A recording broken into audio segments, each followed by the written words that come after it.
Les différences entre le pouvoir d'un pays et le leadership. Dans le discours politique et de gouvernance des pays sous-développés, les concepts de pouvoir d'un pays et de leadership sont souvent utilisés de manière interchangeable, ce qui conduit à des confusions et à des interprétations erronées de leur véritable signification. Il est essentiel d'établir une distinction claire entre les deux. 1. Le pouvoir d'un pays désigne l'autorité institutionnelle dévolue à l'État et à ses organes, exécutifs, législatifs, judiciaires, armés, police, etc. C'est le pouvoir légal et structurel qu'une nation exerce pour faire respecter les lois, défendre sa souveraineté, réguler l'économie, maintenir l'ordre.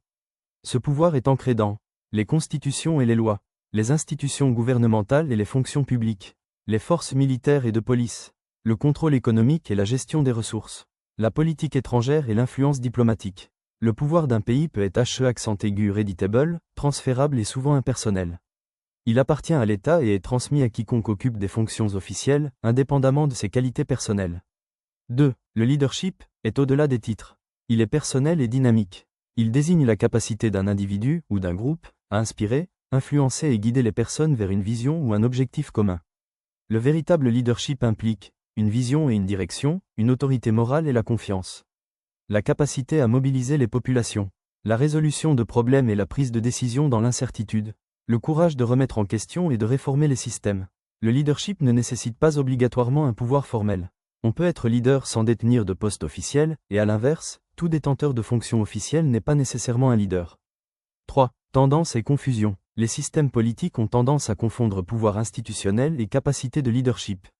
Il est fréquent de voir les gens assimiler un poste politique, ministre, gouverneur, président, parlementaire, à un rôle de leader. Détenir le pouvoir ne confère automatiquement une légitimité de leadership. Cela engendre plusieurs dérives. Le leadership devient un titre plutôt qu'une responsabilité. Les citoyens attendent des qualités de leader de simples détenteurs de fonctions publiques. Certains individus occupent des fonctions élevées mais n'exercent aucune influence de leader, d'autres dirigent des mouvements, des communautés, voire des nations, sans aucun titre officiel. 4. Frontière entre les rôles, pouvoir, autorité institutionnelle et légale leadership, influence personnelle et autorité morale. Pouvoir, exécute les lois, politique et décision leadership, façonne la vision, mobilise et inspire.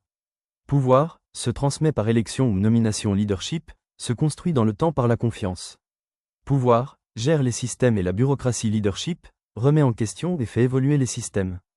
Pouvoir, peut exister sans qualité de leadership. Leadership peut exister sans pouvoir formel. 5. Le lien entre les deux. Bien que le pouvoir d'un pays et le leadership soient distincts, ils sont interconnectés. Le pouvoir sans leadership est vide, mécanique, mercantiliste et voué à l'échec.